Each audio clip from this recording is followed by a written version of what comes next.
If your GetResponse automation isn't working, you're not alone, and in this quick explainer, we're going to help you troubleshoot and fix the issues that may be holding you back from fully utilizing GetResponse's automation features.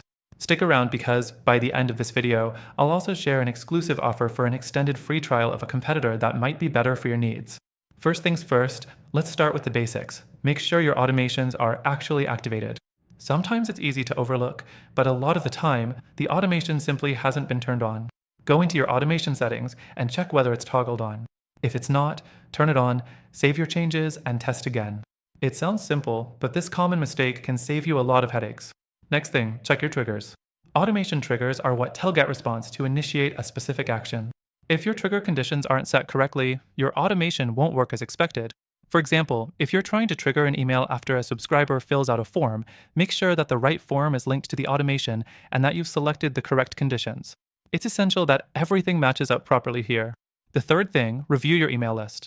If your contacts haven't been segmented correctly, or if you're trying to target people who aren't on the list you're automating for, your automation won't be able to do its job. Double-check the segment settings to ensure that the right contacts are included and that they've opted in as necessary. Now, the fourth thing to consider is whether there are any conflicts with your conditions. For example, if you have multiple automations running that overlap or interfere with each other, one of them might not fire. If there are automations that contradict one another, it could break the flow. Try simplifying your setup and see if the automation starts working again. Next, check your timing settings.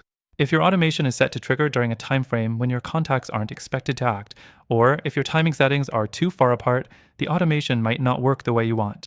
Make sure that your timing for triggers and actions aligns with when your contacts are most likely to engage. The sixth thing is to ensure your email content complies with GetResponse's email sending rules. Sometimes emails are delayed or not sent at all due to flagged content that doesn't align with email marketing best practices.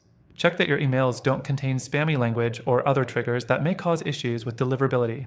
Lastly, if none of this works, there could be an issue with GetResponse's servers or a bug that's affecting your automations. Check GetResponse's status page to see if they're having any ongoing technical issues. If everything looks good on their end, try clearing your browser's cache or using a different browser to rule out any local issues. Now, if you've tried all of these fixes and still can't get your GetResponse automation working, you might want to consider an alternative that's more reliable for your specific needs. There's one I highly recommend, which offers a longer free trial and has fewer automation glitches. You can check it out through the link in the description to grab the best deal and exclusive benefits only available to our viewers. We've covered how to fix GetResponse automation not working and pointed out some alternatives that might suit your needs better, especially when it comes to smoother automation setups. Don't forget to check out the link below to access that extended free trial.